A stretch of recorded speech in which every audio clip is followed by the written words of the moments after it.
sell out. So because of finance issues due to coronavirus stuff.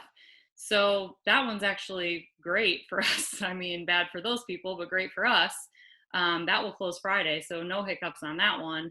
Um, and then the third one is actually my purchase, which is a new construction home, and that one has had some slowdowns due to, the cabinets came in and then they had to sit for 3 weeks to breathe or whatever. I mean, it's just weird little things that no one's experienced because this is new.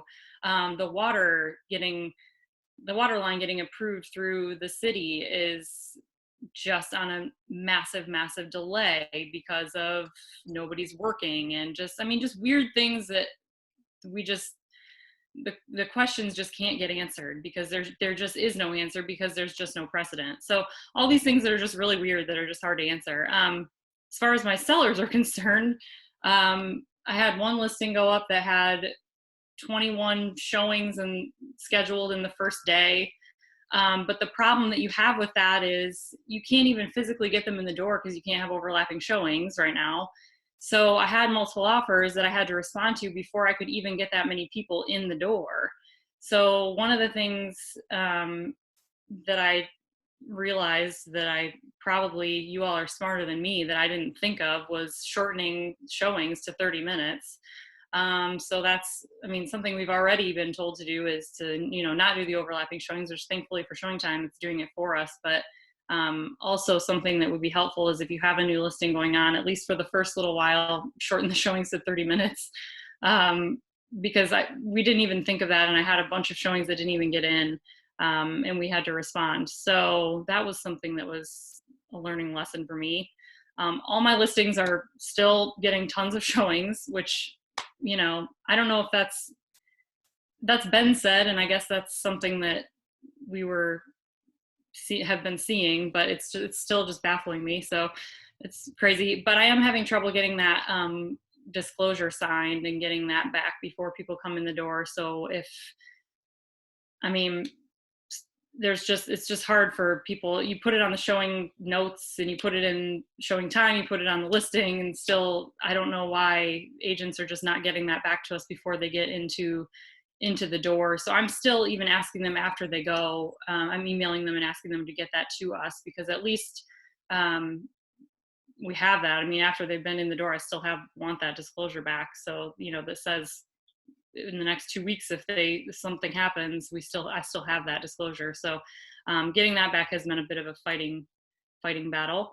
And then, so yeah, because buyers are only seeing 1 to 3 homes, they don't need to be scheduling an hour and a half showing, I don't think, especially if we've got a virtual tour option. They've already walked through it online. I mean, they don't need to be in the house for an hour and a half, I don't think. So if they can do a 30-minute showing, talk about it outside. If they want to do a second showing, that's fine. But I mean, it seems to me to limit these new listings to 30 minutes in the beginning, it seems fair to get all this stuff done. That was one of the things I learned. I also have a new one coming on, or trying to come on, that she's having trouble getting the items that she packed up donated because no one will take donations right now. So that's another new problem that we're having. It just seems like all these new things rolling in, new fires that we've never had. So this kind of what I'm seeing, it may be similar to things that you guys are seeing, and just kind of new issues that have never come up that's causing creative thinking and, keeping the brain fresh, I guess, not getting any old, not getting any younger. So, okay, good. So, Mission 27, accepting donations. Good. Okay. I'll let her know. So my listing, this is the experience that I've had with listing my own home, which has been very interesting because I've been able to see, I have a Ring doorbell, so, I've been able to see kind of a little bit of what's been going on as people have shown up at my house. We were as cautious as possible. I have a toddler who's crawling, and, it's one of those things that I think a lot of sellers have been conscious about when listing their home with everything that's been going on. They don't want people in their house because of everything out there, and it's a genuine concern. And, for us, we were like, well, if I can make sure, it's me, I can make sure all the precautions are taken. I can be as careful as possible, and I can make sure I wipe everything down. I'm control freak in a way, so I can make sure I walk back in and wipe everything. I know what to do. I left a box outside my house with gloves, clean masks, hand sanitizer, Clorox wipes. I left all those things on the porch. I left a note, a big sign out there. I wanted them to leave their shoes outside or put booties on before they came in. There was a covered porch. They can do all those things. And I still had people not doing it. So, I mean, you can understand why these sellers are hesitant. Of course, I could see it on the camera, the people who did and didn't. And so as soon as I came back in from a showing, I knew where to be more conscious. And when, the people who had full on gloves and masks and whatever, I wasn't as concerned. I knew they didn't touch anything that I needed to go crazy over. And the people who didn't and who wore their shoes inside my house, I gave it a real good vacuum and whatnot. So, those who don't have cameras and those who don't know and those who trust that people are being kind and respectful, we still have to be conscious that there are people out there that are not taking it too seriously and understand why our sellers are concerned, because it's frustrating. So I don't have a lot more to say other than we had contractors in our house, we had inspectors in our house, we had appraiser in our house. The inspectors were super respectful. They were right on time. They were quick.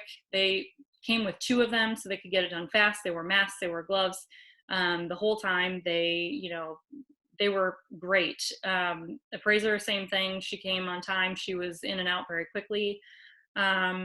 Inspection company, I want to say was Talon, maybe. I would have to look that up again. It was a couple weeks ago. But the buyers, though, showed up a couple of times at our front door with like a fence contractor and other things. And I'm thinking, I just think that's an agent. Yeah, that's probably right. Emily, I think it's a agent education that, make sure your buyers understand your sellers are home. We're home. So please don't show up at the house. Even if you're just quoting a fence 20 feet from the front door. My dogs are here. My kid was here. There's a lot of barking going on and a lot of activity. So, just, we're all educated and we're all respectful, but sometimes, your clients, it was just shocking to me. So once again, you guys all know these things, but this is just me speaking from experience as listing my own home, which I haven't done in 4 or 5 years. So it was a new experience. Fresh as always. So as far as my clients and staying in contact with people and things I'm doing, just trying to be respectful and being sensitive, keeping the conversation away a little bit from real estate, because I don't know any of their financial situations right now and what's going on in their lives with all of this, and just letting them know I'm here, and if they need anything, can I get them some toilet paper? All those kinds of things. And everybody's just trying to be laugh a little bit if they can. So jokes and whatever. I'm keeping it totally light as I usually do. I don't really get into much seriousness, as anybody who knows me probably knows. I just lots of memes and lots of jokes. So that's about it from me. So yeah, if anyone has any questions about my experiences listing my home and buying a home during this, I'm open to answering anything. But yeah, it's been interesting to see how respectful people really are, contractors alike. They are not very cautious contractors, FYI. So if you have contractors coming, just be conscious of that. So that's about all I have. That's great. I think it's such a great exercise for us as realtors to occasionally have to be buyer and seller. Yeah. Because I think it is easy for realtor to detach from the personal, emotional side of the transaction. Well, maybe not always easy, but easier than it is for our clients. Mm-hmm. And then you have someone come into your house that doesn't follow instructions, and you feel all that emotional buildup that maybe as realtors we don't. Minna, tell us about your new house. Yeah, we have been looking for a long time. We are obsessed with Bates Hendricks and we can't leave. So they finally built new construction in Bates Hendricks that we liked enough to do it. So it's 2 blocks from where we are now. So we're just, you know, carrying the clothes on our back and walking over to our new house eventually when it's done. Someday when it finishes. I don't know. So it's got a Congratulations. nice big basement that our child can destroy. So that's really what we were looking for. Nice. Yeah. Well, thank you for being willing to share. Yep. I think it's great for us to be reminded, yeah, of what that experience is as client, as buyer and seller, particularly given the health concern and that added frustration with the process and how other people might treat your house. It's a really good reminder. So thanks. Yep. Okay, so I'm going to dive into a conversation about numbers, which I'm going to watch the number of participants that we have on this call to see if I can manage to drive away 5 or 6 of you. I don't think it's going to be that boring, but I know this isn't everyone's favorite topic. I am going to ask for some form of participation. So I'm going to have my chat window up, and I am also going to be watching for those like 15 or so of you that are on video. You can give me nods, yeses, or head shakes, nos. Or if you're not on video, that's fine. I do want you to participate a little bit and chime in via chat to answer my yes or no questions, okay? Y'all can give me thumbs up emojis on your little reaction thing. Yeah, awesome. Okay, so I'm gonna start out. If I ask each of you, are you a numbers person? It's an unfair yes or no question because it's probably not a yes or no answer. But if you had to answer yes or no, are you a numbers person? Billy, it was a typo. I'm sure it auto-corrected, Billy. You probably just typed no and it just added hell no. Yeah, I try to say heck, but I don't know why my keyboard would learn that. Sorry. I saw a couple thumbs up, a couple thumbs down. I'm getting several no's on chat. Okay. Crystal's giving me a hard no. Sarah, Crystal's like, you're in between. You're not giving me the yes or no. Yeah. And I think we're probably like most of the population, and that something like half of us are going to say, yeah, I'm drawing the numbers. I remember them easily. You know, math in my head comes easily to me. And then about half of us are going to say, no, numbers for whatever reason don't come easily to me. And I don't think this is in any way a must have in our industry. Yes, our industry deals with numbers, but that's not the industry that we're in. We're not statisticians. We're not economists. We're not mathematicians. We're service providers. And our industry deals with numbers, but our goal is to provide good service and value to our clients, right? Where I think this intersects, where the service we provide to our clients intersects with numbers, is when we start to get questions about value. And it's always an important question, right? Whatever circumstances the market gives us, seller's market, buyer's market, hot market, cold market, high price, low price, value is always a key question, and numbers is a part of that. How do you analyze what the value of a piece of real estate is from either side of a transaction? So that's always in place, regardless. I think there's something unique that happens when we have a marketplace like this. And I'm going to ask a second yes or no question here. How many of you have had a question in the last 3 weeks from a client or a potential client or a friend or a neighbor where they're looking to you to give them some sort of perspective on how the housing market is doing? So how many of you have had a question where they know you're in that space? From what I can tell, I am not getting a single no, which is what I anticipated. Yeah, Megan says almost daily. Same for me. Matter of fact, I can't think of a day where someone didn't ask me some version of that question.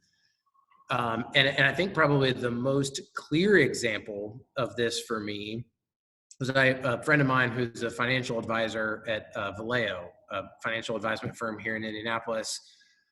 He and I had missed each other a couple times, and then we talked for a good while yesterday on the phone, and he was actually very, very curious to know, like, yeah, what's going on in the housing market, because he watches, he's trading stocks every day, right? So he's watching that marketplace daily, and kind of came into the question about how's the housing market doing. He came into that question with some assumptions. He's a very smart guy. He's in the business community. He interacts with professionals and business owners every day. But he came into that question assuming that my answer was going to be something along the lines of, oh man, it's rough. The housing market right now is getting, it's getting beat up. It's a bad market. It's slow. He asked kind of a general question, but I could tell when I gave him my answer, it surprised him. And my guess is that several of you have had a similar experience where someone has said, what's going on in the marketplace? And you've given them an answer and they're kind of like, that's not what I thought you were going to say. Where this is super important is when it's not just your friend or your neighbor, but it's a client or a potential client, and there's added pressure on that question, right? They're asking not just out of curiosity or not just to see how you're doing, but because they're trying to make a big decision and they're relying on you for perspective on how things are going. And I think this is a good example of whether or not you're naturally a numbers person, doesn't really matter. But in circumstances like this, I think having a baseline familiarity and knowledge of what's going on in the marketplace, or at least knowing how to access that, becomes super important. And it's all about value to your client. That's what it's about. It's not about just being able to rattle off numbers or knowing just to know or out of curiosity, because about half of you are probably going to be curious and the other half aren't. But all of us are responsible to add value to clients. And I think numbers always is a part of that. But in a marketplace like we have now, there's all these questions, numbers become even more important.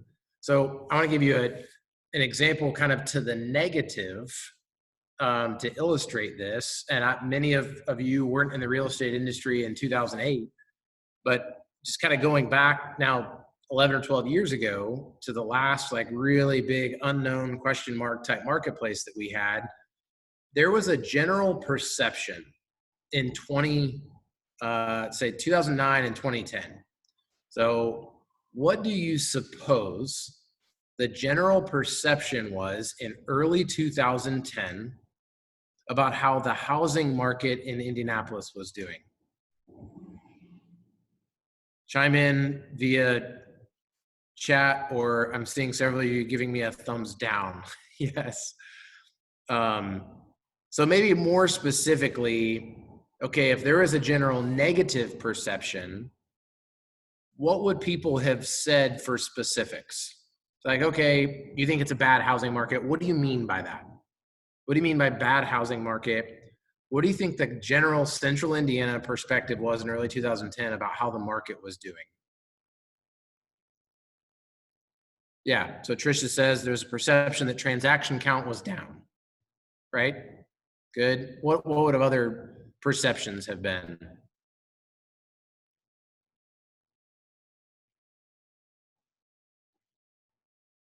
I'll give you a hint that it's the other big variable.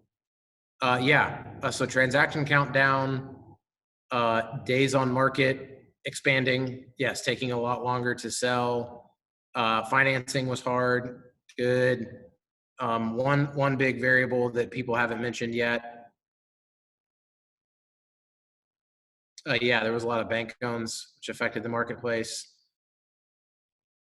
What was the common perception on values, price? What did the common person, selling at a loss, right? I didn't conduct any big research on this in Indianapolis in 2010, FYI. But if you were doing real estate then, it was very clear. You didn't have to conduct the research. The general consensus was that the bottom had kind of fallen out of the marketplace, and that there was all these sellers having to sell at a major loss, that values had fallen off of a cliff. So if that was the general perception, I'm priming the pump here a little bit in terms of my question. I think y'all probably know what the answer is going to be. Looking back in hindsight, was that true? Did the bottom fall out of the value of Central Indiana real estate in 2009 and 10?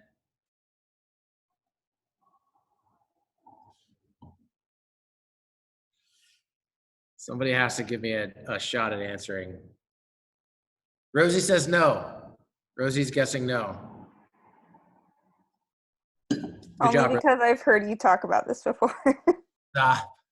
I don't have many speeches. It absolutely didn't. It's so fascinating. We did see a transaction count dip. So Tricia, you're spot on. Transaction count went down, which for realtors is bad news, right? But there was a perception that all of a sudden Central Indiana real estate had declined in value really significantly. If that wasn't backed up with the data, why did people think that? It became almost like common knowledge. It wasn't true, but why did people think that?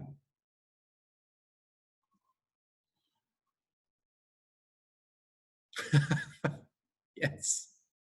I actually think Megan said fake news.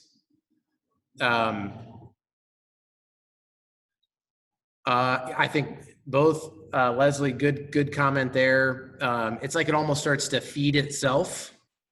Like once there is a general perception, then even the professionals in the industry start to feed that perception. What I would translate Megan's fake news answer, maybe I would give it a little bit more credit in that there were parts of the country where the bottom fell out of the value in the marketplace. Las Vegas, Southwest Florida, Southern California, areas that had seen drastic price increase and were heavy on second homes. So in other words, a high percentage of the homeowners in the area owned a primary residence elsewhere. So you put those two things together, value fell out of the marketplace in those areas, and that makes it's popular news, right? You're going to read about that and see it all the time. And so I don't want to talk necessarily all about 2010. My point there is that as a realtor in Central Indiana in 2010, if you go with conventional wisdom and don't have a reference point and a basis to evaluate what's really happening in my marketplace, you're wrong. Not intentionally, but you were wrong. If you went with the general common perception, it wasn't backed up. And I think there's a couple examples of, could that have limited the value that you provide to a buyer or seller? Absolutely. If nothing else, there may have been clients of yours that couldn't act with confidence, even though they probably would have, had they known, had they had a better perspective on what was happening in Central Indiana. Crystal and who else said something about days on market? Maybe just Crystal. So transaction count went down. Absolutely. Days on market went up. Yes. Took a little bit longer to sell a house.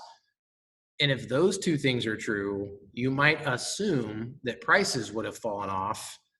That's where I think a knowledge on the numbers really comes into play, is just understanding like, well, actually that's not what happened.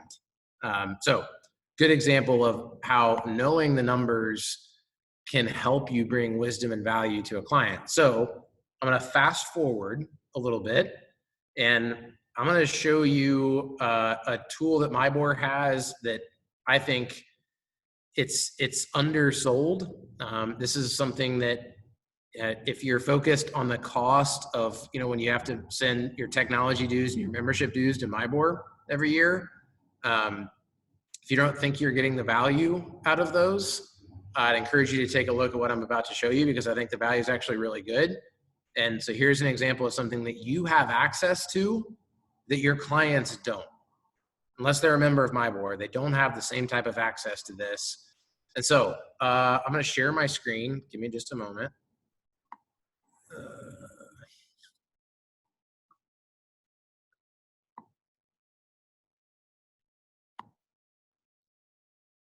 Okay. Oops, dang it. I shared the wrong one. That could have been embarrassing. Good thing it was that one. Okay.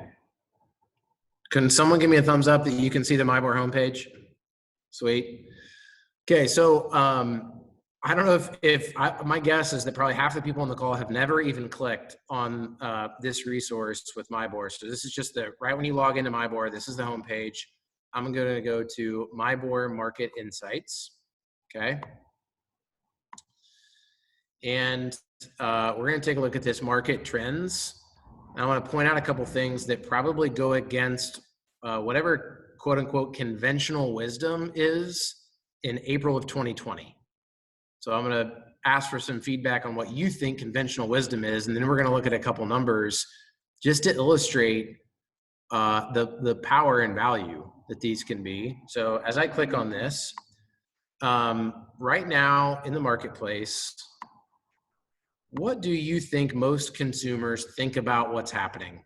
So let's pretend they haven't asked you as a realtor and you just had to guess. Not professionally, so they're not talking lenders or realtors or appraisers, just the general public. What do you think they think is happening in the marketplace right now?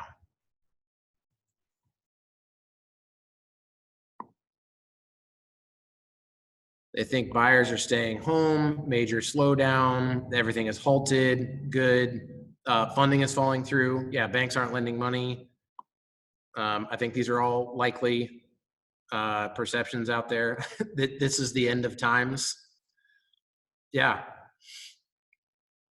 That's all good. Anything else that you would guess buyers or sellers would say?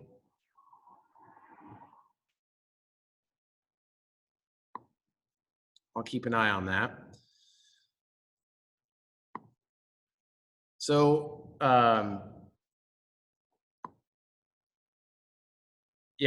right. They think values are going down. I think if you had to guess, again, this was anecdotal, but my friend that I was talking to yesterday, he's a very informed consumer and he's a very smart guy, and was shocked to find out some of the data that I shared with him, particularly surrounding price. So, the days on market has increased. This is, I don't know if y'all know this, our days on market right now as a MyBor region are incredibly low. I don't even have a great explanation for that, but days on market right now are very low. So this MyBor Market Insight tool, you can see my screen here. There's all sorts of ways that you can tweak this. I'm going to keep this very broad because for the purpose of if the answer is how is the quote unquote housing market doing, I think it's good to just throw the widest net possible. So I'm not going to eliminate any certain county or townships. So I think for most of our business, we'd probably look at, say, Indianapolis or Marion County. But I'm going to keep this as all of MyBor, just so that we're looking at the widest data set possible. Okay. I'm going to point out a couple numbers here. There's all sorts of stuff that you can do to look at how is our market doing in comparison to the past. I'm just going to show you a couple that are good. They're just a good starting point on ways that you can answer the question. And my guess is some of these will surprise even you as realtors. Because I'm going to be honest, they're a bit surprising to me. So number one, March of 2019, if you look at my cursor, so that's all of 2019, the month of March. MyBor had 2,934 closed sales. Okay, March of 19. March of 20, 3,011. So we saw an uptick in closed sales from March of 19 to March of 20. Now, somebody might say, well, hang on a second. That's because coronavirus didn't even really hit until like 2/3 of the way into March, right? I mean, it was out there. We knew of it. It was a big deal in China, but it didn't really become a big deal in the United States until midway through March. Okay, fair point. So we don't see an indicator here that transaction count is down. So we can monitor this. But let's look at April. April of 19, 3,309 closed sales in all of MIBOR, April of 19, okay?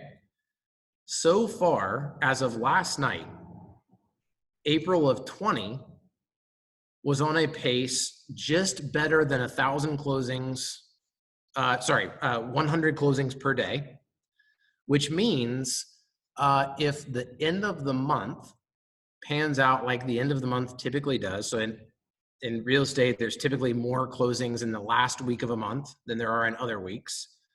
Right now, April projects to be right on pace with April of 2019.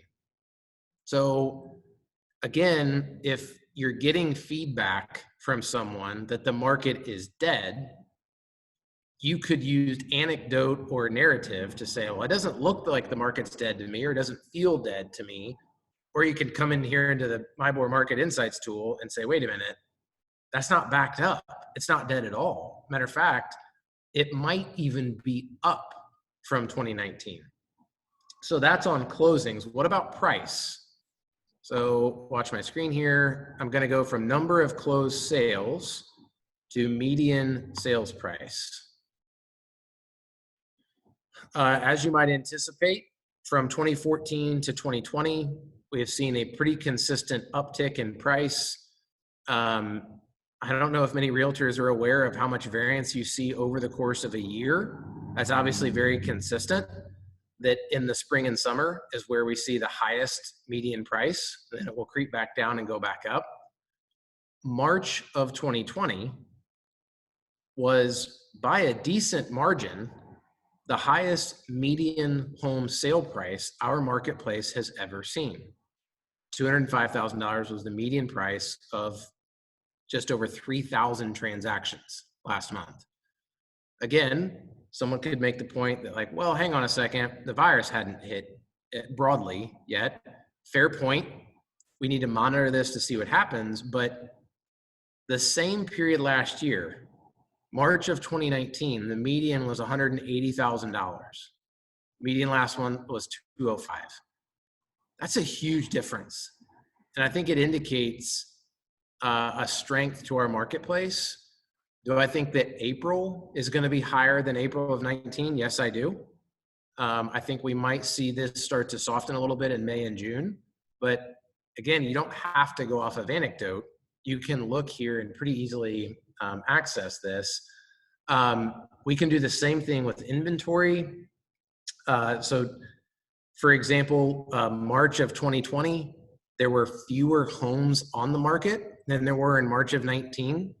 So think about that for a second. If you go back to the number of closed sales, March of 19 saw more closed sales than March of 2020 by a decent margin. So we had 2,300 closed sales last March, over 3,000 closed sales this March. And think about this for a moment. There were fewer homes on the market in March of 2020 than there were in March of 19. But yet we saw an increase of almost 800 sales. Sorry, over 800 sales. Again, I know some of you, like, eyes start to glaze over a little bit and you're like, oh, this is not what I love about our industry. I don't think you have to be an expert on these things or to evaluate all of them. But I think in a time where you're getting this question a lot, I think it can be really helpful to say, hey, I totally understand why you're asking the question. Let me just share two numbers: average transaction count and median sale price. and just share what they did from March of 19 to March of 20 in both of those numbers. Steve's asking if you're looking at the February sales rather than March 19. Sorry, you're right, Steve.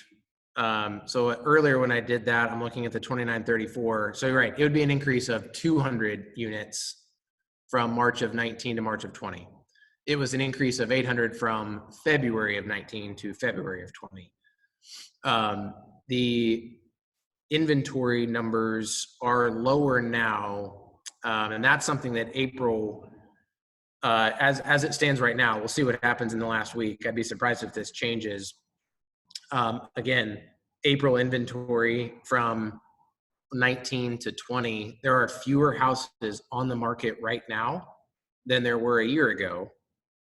And it's actually possible that we'll end the month with more transactions closed. So if your seller is saying, hey, I'd really like to sell my house now, but it's just such a terrible time to sell, you don't necessarily need to say, oh no, it's a great time to sell.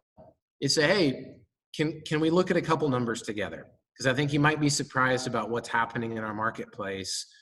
I think I'll finish by saying something that this can't do for us and something that this can do for us.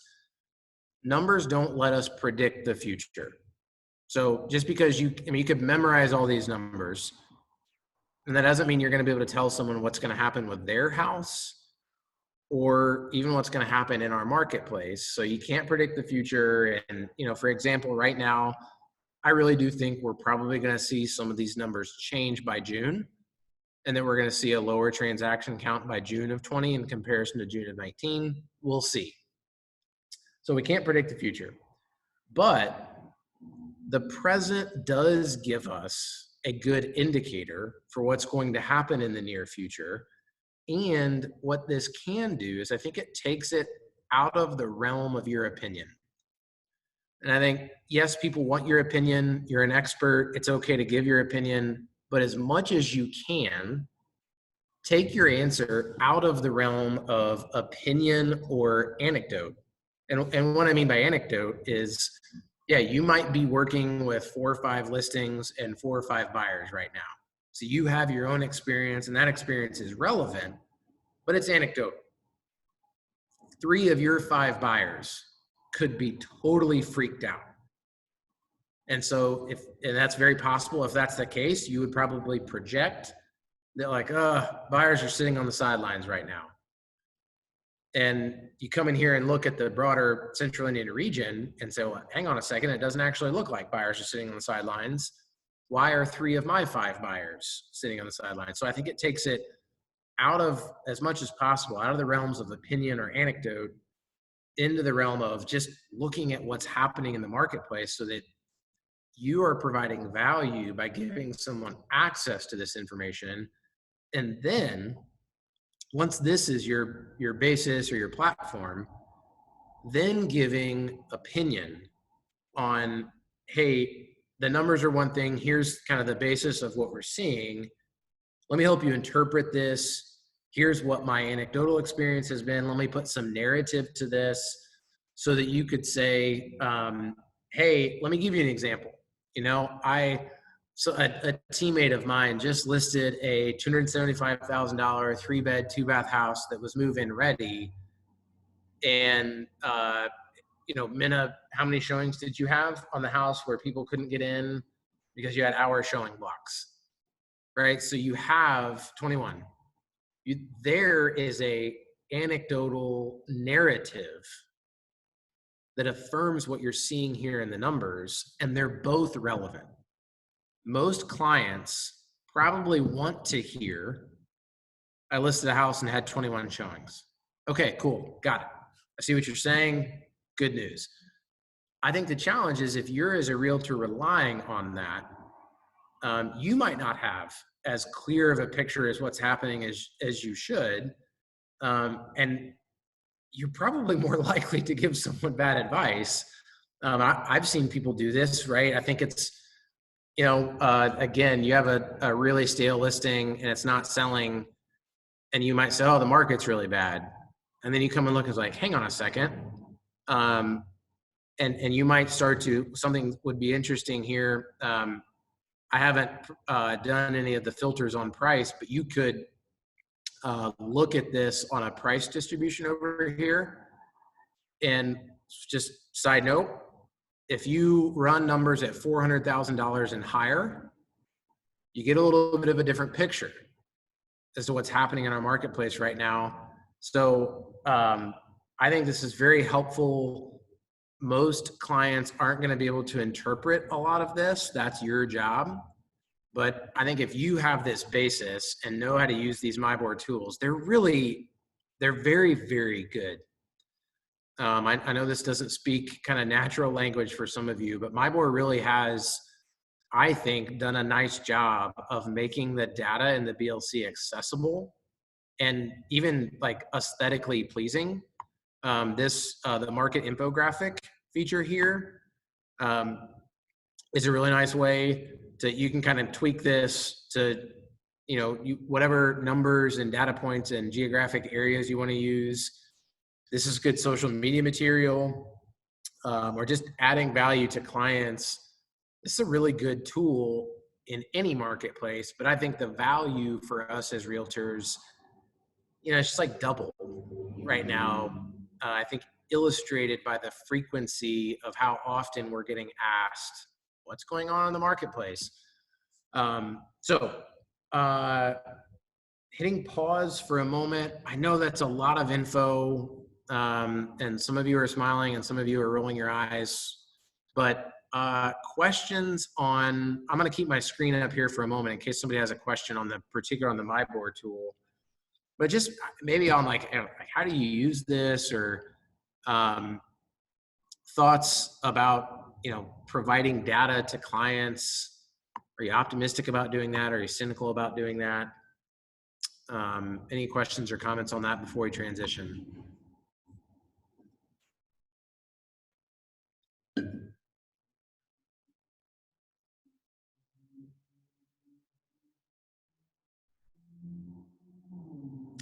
Emily asked about, is there one single data point that you always look at? Yeah, it's a good question. There'd be two. It's price and transaction count. Those are the two. If you take a particular time period and start to compare transaction count and price, I think that gives you a pretty good picture of the marketplace. If you want to take that a step deeper, I start to look at days on market and sale price as a percentage of list price. Days on market and sale price as a percentage of list will give you an indicator of what might happen in the near future. So if you start to see days on market increase, you would assume that inventory would start to go up and price would start to go down. Doesn't always work out that way. But yeah, I'd start with transaction count and price. Yeah, Leslie's right. MyBoard has done a lot of video recording on how to use these. They occasionally do trainings. I'm sure they're all virtual right now. And I honestly, I think they're really good. I tend to enjoy those just naturally, but I think they're really valuable. Yeah, I think, Crystal, that's right. I think emotions are a natural part of our industry. Emotions aren't bad. We don't want to do away with them. But I think sometimes our job is to, in the middle of an emotional situation, help to bring like a factual, logical decision-making style, right? That's how sometimes we can add value to our clients. So I would also say this is something that both Rex and I, for better or worse, we really enjoy. So if there is ever a situation where you're like stumped on something, or you really want to kind of answer a hard, like market-oriented question, please reach out to either of us. This is up our alley. We enjoy doing this and would be happy to kind of give you our take and maybe walk you through how we would answer whatever question it is that you're getting. about the marketplace, or maybe even specifically to a property, we'd love to do that. So know that that's always open. Hey, Mark. Hey, Mark. Hi, Jenny. Hi. I can't text. So would you just say, like, a quick sum up is that we are a slight tick ahead of 19? Is that just a fair overall overreaching statement? Through the end of March, our marketplace was more than a fair tick ahead of 2019. Okay. Price was up notably, transaction count was up a little bit. And it would be a fair point for someone to say, well, right, but by the end of March, in closed transactions, we wouldn't expect to see the outcome of coronavirus, which is true. So I think you kind of have to play that by ear and what's going to happen. But even in April, it appears that April is going to be up in both transaction count and price in comparison to last April. And looking at May, just for example, Platt Collective. We have 158 pending transactions right now. 78 of them are scheduled to close in May. And for the record, that's really good. We have a lot of pending transactions in May.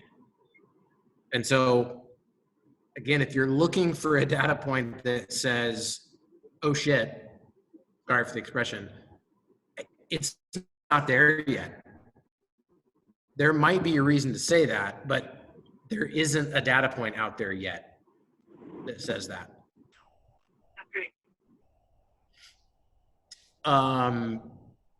Someday I'm going to send an email to the office that's labeled, oh shit, and you're going to know when that data point happens, right? I'll let you know.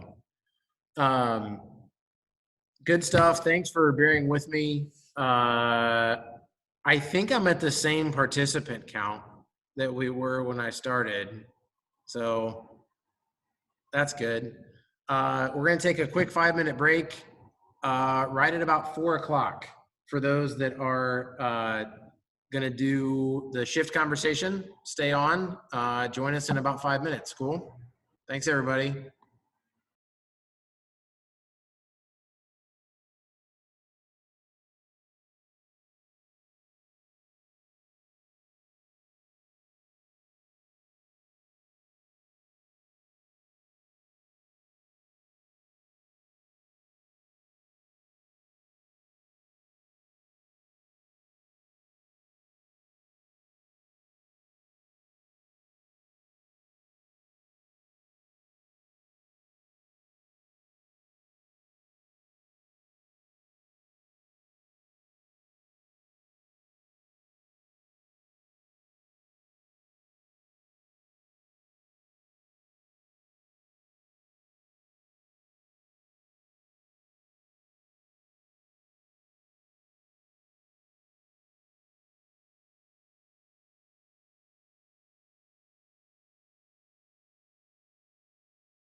All right, Emily, if you are ready to go, it is all yours. Take it away on our next shift conversation.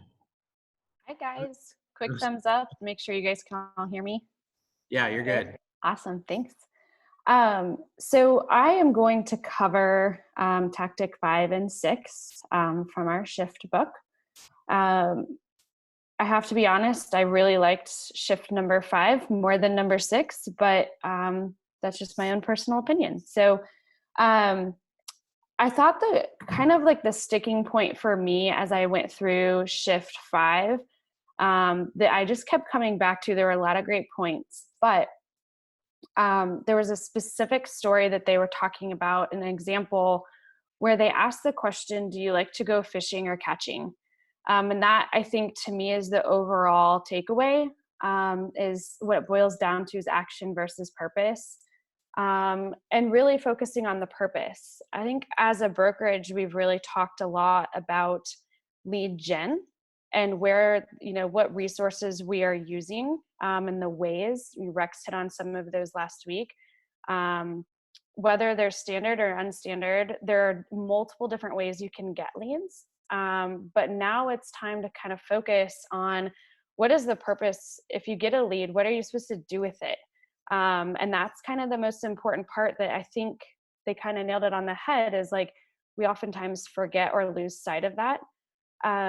So I like how they really broke down this entire tactic of capture, connect, and close.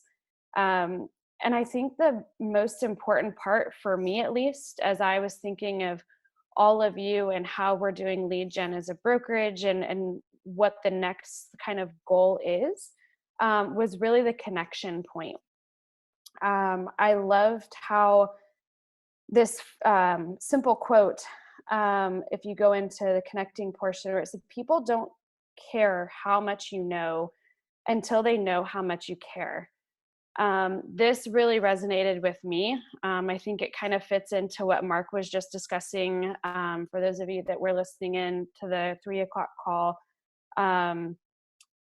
they don't want to know a ton. They want to make sure that we have a relationship, that we're cultivating that, and that we provide good facts when we need to. But ultimately, we need to be there to ask and listen and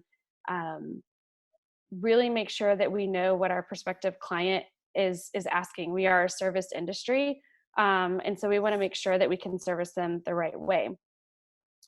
So going into, I'm just kind of hit on these quickly. Capturing the biggest thing here, as we continue to work through the process of lead gen and then ultimately getting to the table, and kind of closing, is to overcome the fear.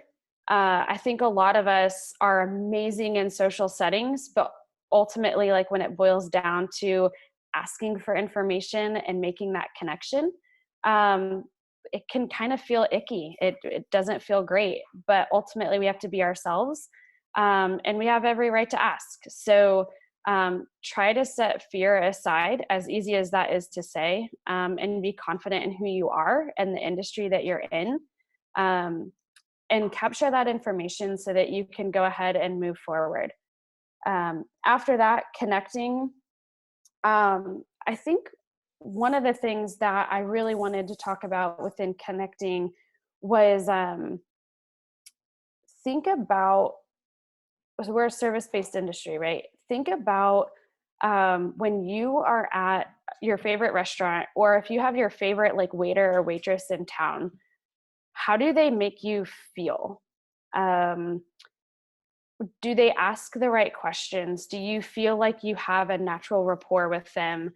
This is a bit like cliche, but I was going through this and I was thinking, like, if I were to select a quick serve restaurant, we all know the differences between like Chick-fil-A and like a McDonald's. So incorporating that into the brokerage of like, how do we, I think we already do an amazing job of this, but how do you as individuals make your client feel when you're discussing home buying or selling with them? So You're going to do the same thing when you have a brand new lead. Why would you treat them any differently? You need to be you. You need to connect with that person, and really kind of see like what it is they need, how you can help them. Um, and I'm just kind of curious, like, if there's anyone who's willing, you can do it in chat or you can unmute yourself. Um, when you're connecting with a client, um, how do you go about that? And not necessarily like the steps you take, but how do you want them to feel? How do you want them to feel going into that next conversation with you? Is anyone willing to kind of share in that space at all? Thumbs up or unmute yourself if you're willing to share a little bit there. No one wants to. It's okay. I just think of like me in this space, when I'm thinking about if I had a client, that's like, think of it as like your first impression. The lead came to you, so you have to make that impression back on them. And naturally, you're setting yourselves apart from any other realtor that they could possibly work with. So I think the connecting portion is huge. They don't want to know about you. They don't know about the industry. They want to know how you can help them. So just kind of take that to heart. You don't want your clients to feel, Crystal, you're going to share? And Jess shared. Okay. All right. So Jess said, I want them to feel comfortable, like they can ask their questions freely. Amen. Love that. And Crystal, you're going to share for me. Go ahead. How I do it is different per person, but the main thing is I physically usually let people know that just because I am the realtor, I do not expect them to trust me, that I want to earn that.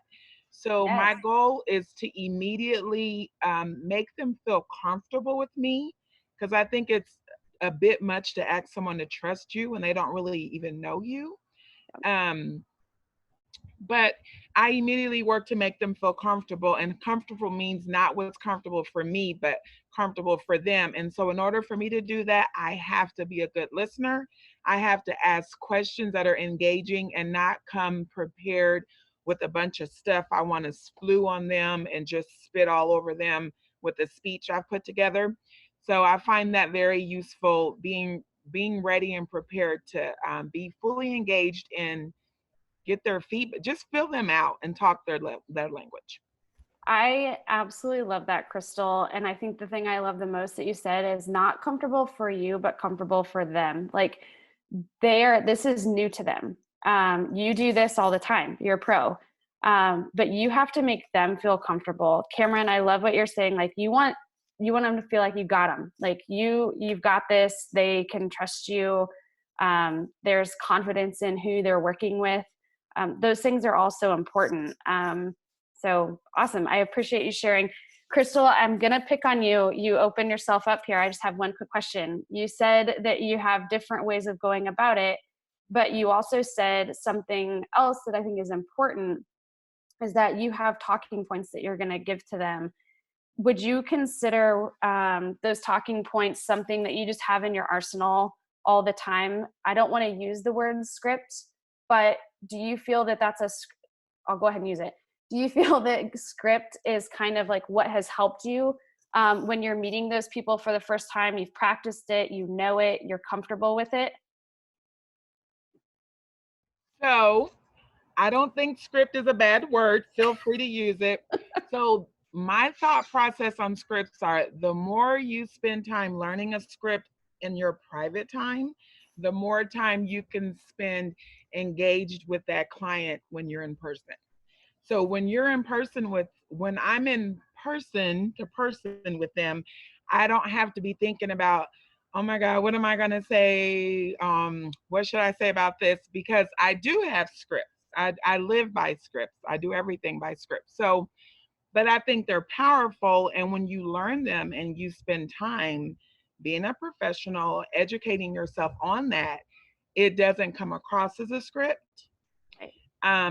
And then I can be fully engaged in the client because I'm not worried about what's the next thing I'm going to say because I have systems already set in place for that. So does that answer that? It absolutely does. I appreciate you sharing for sure. Can I- Thank you. Can I jump in for a second? Yes. So I just wanted to share that, again, my job's super different than your guys's, but in terms of like talking to leads or whatever, like I'm handling a lot of the recruiting for Platt.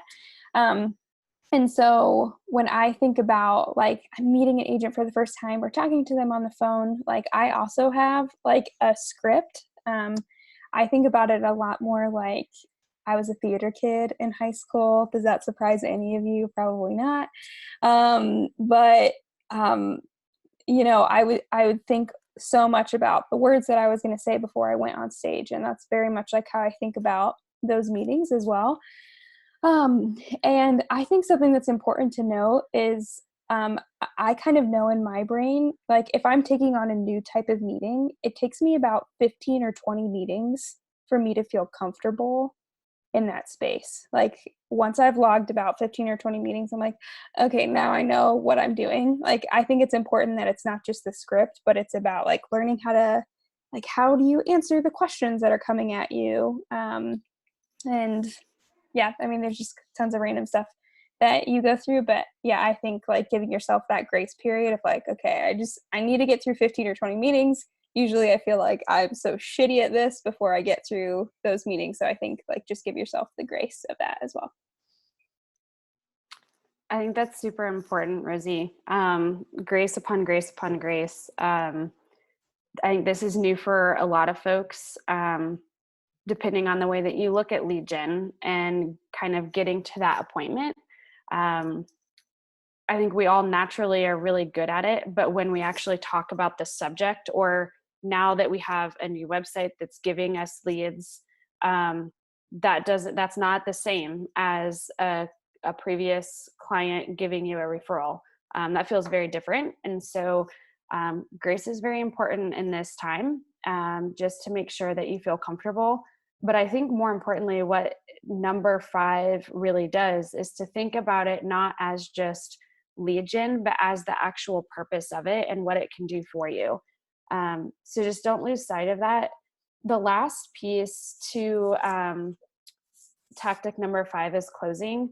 I actually thought this was kind of interesting. At one point, they mentioned begin with the end in mind, which happens to be one of the 7 habits of highly effective people. But I almost think it's odd that I know why they put it in closing, but I think that should be from the get-go. The purpose of this, begin with the end in mind, is to get to that appointment, right?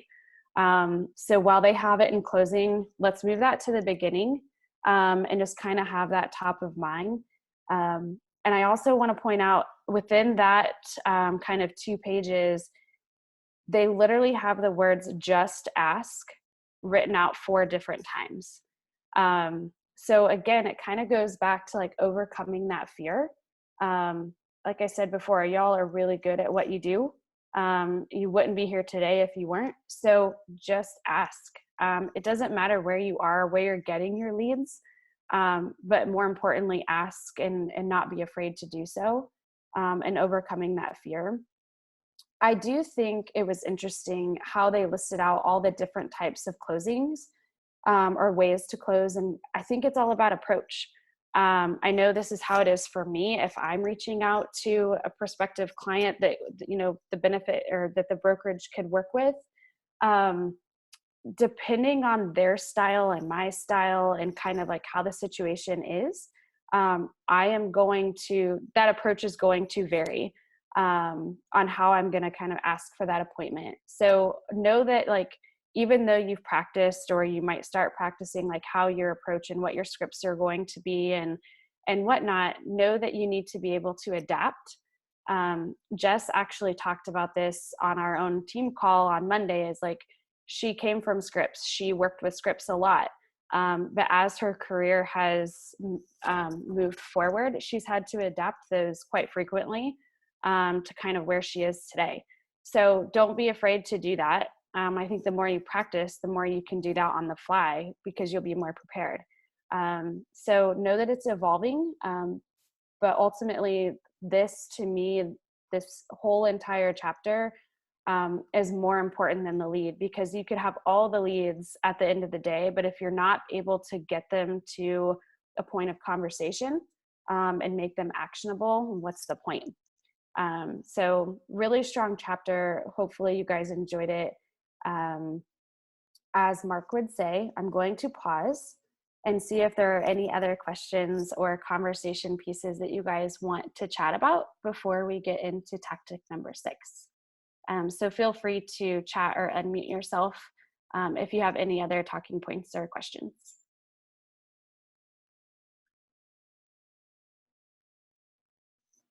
No. Okay, awesome. Well, let's go ahead and move on to tactic number 6, which was internet lead conversion. So I absolutely loved one of the points they made here. Everybody can have a website. Doesn't matter what the industry is. Everyone has a website, but ultimately the success is going to come if you can actually get the appointment to do business.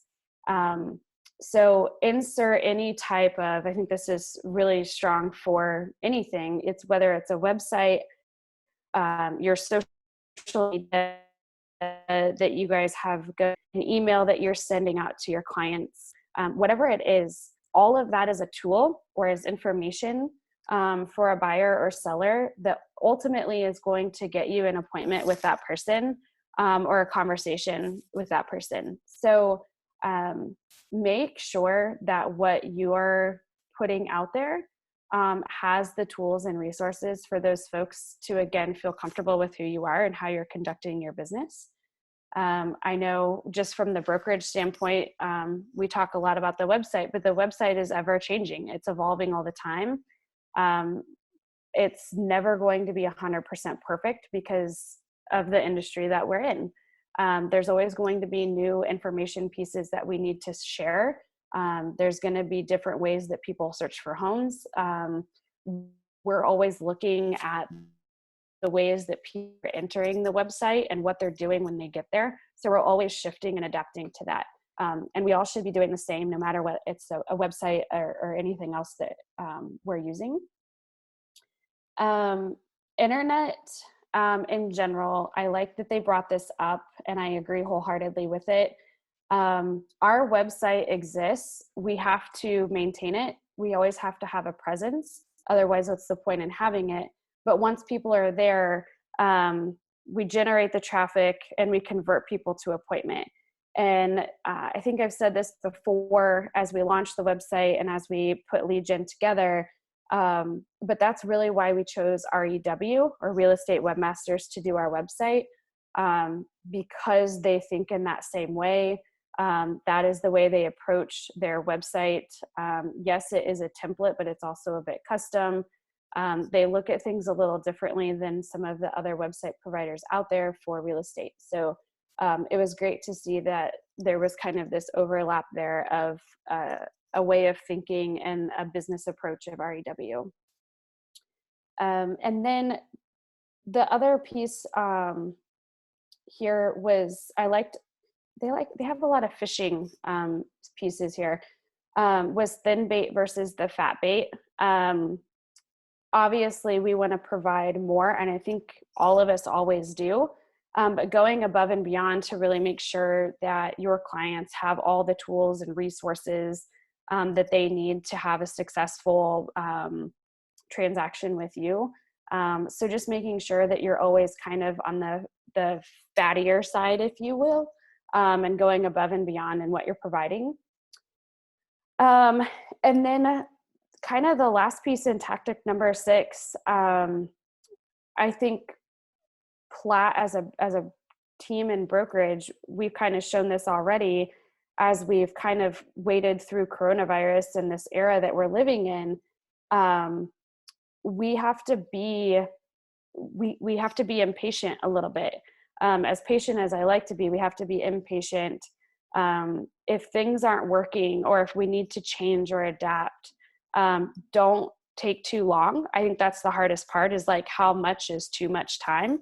But ultimately we have to be willing to shift and make a change quickly, so that we can constantly adapt and be the best resource that we can be for, well, for us as a brokerage, for all of you, and for you, all of your clients. So it's super important. There is another piece within tactic number 6 that I think is a great conversation topic, and that was registration on the website. This is something I've had conversations with many of you. We had conversations on this just as early as this past Monday with the brokerage team call. Registration is really important. It's proven time and time again. I think many of us kind of don't really prefer to have to register on websites, but know that it is important. And you guys have probably noticed that we are requiring registration, or a registration form pops up on the website when you visit after 3 properties. It is optional, but we will see, I can actually share with you all, when we have a registration form on the website that pops up after X amount of visits to properties, the leads go up. So while it kind of is an inconvenience for you all who are using that website on the daily, always stay registered on the website. Or if you haven't, when you go to Platt Collective, go ahead and log in, and you won't have to deal with any contact form. But for those people who are actual consumers, buyers, or sellers, it's really important that we have that there.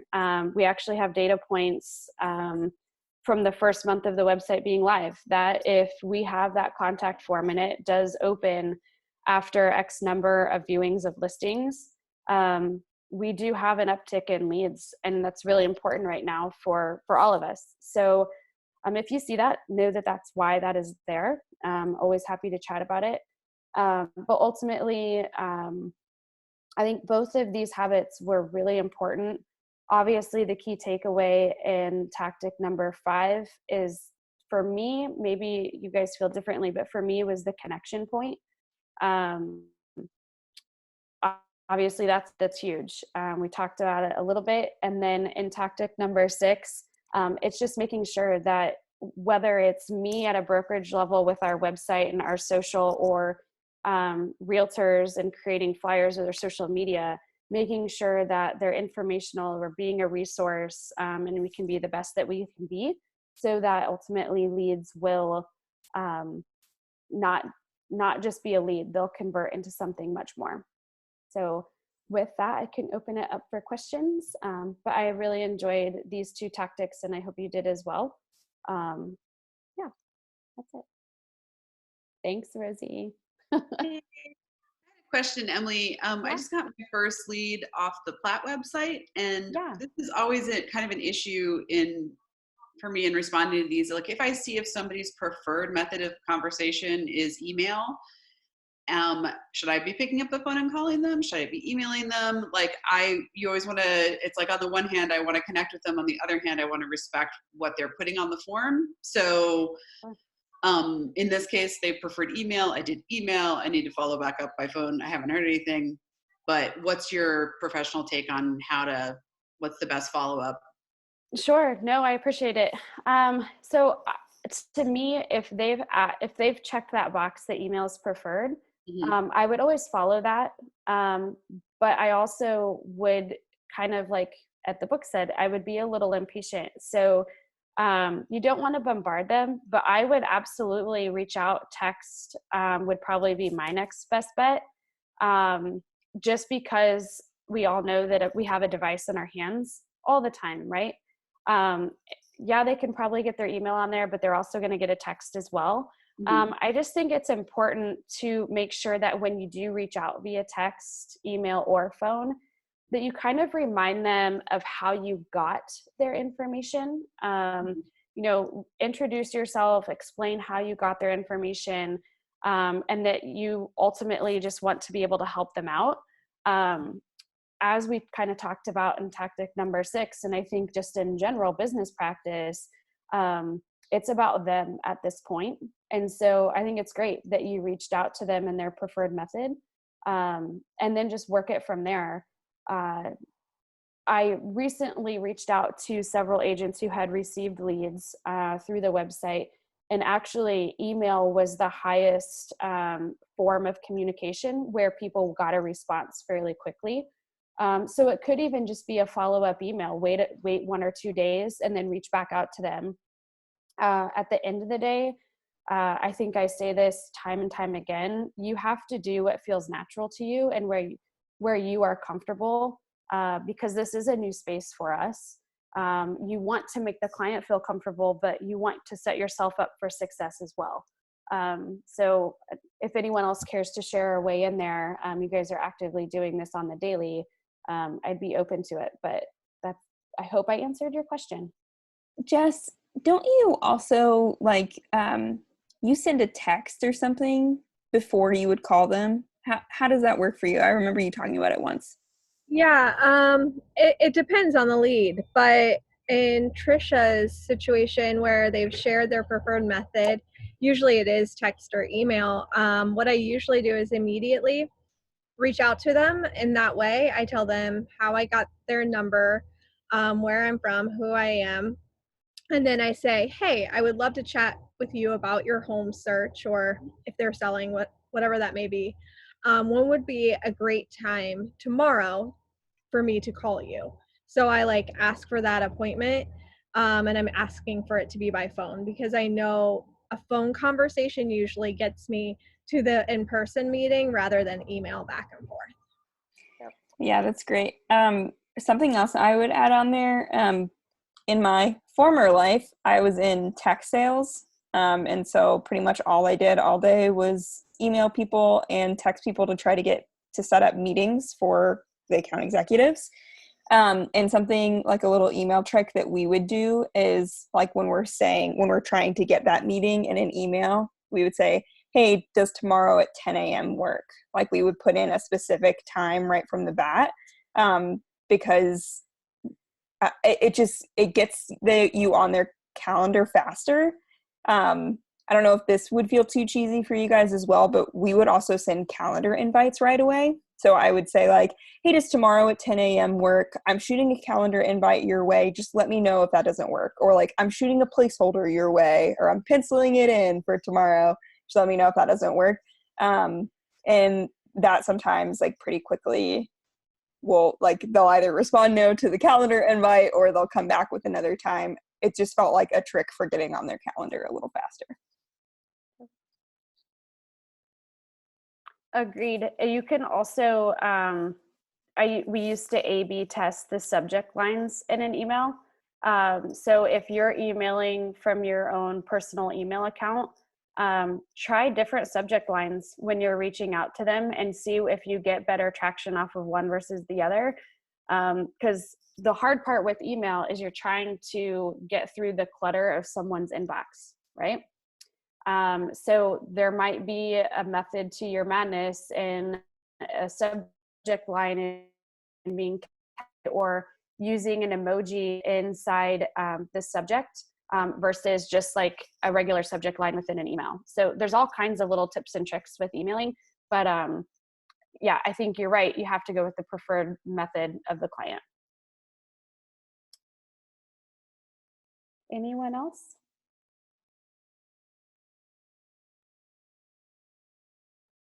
No? All right, well, you guys all know how to get a hold of me. If you have any questions, feel free to email, text, call.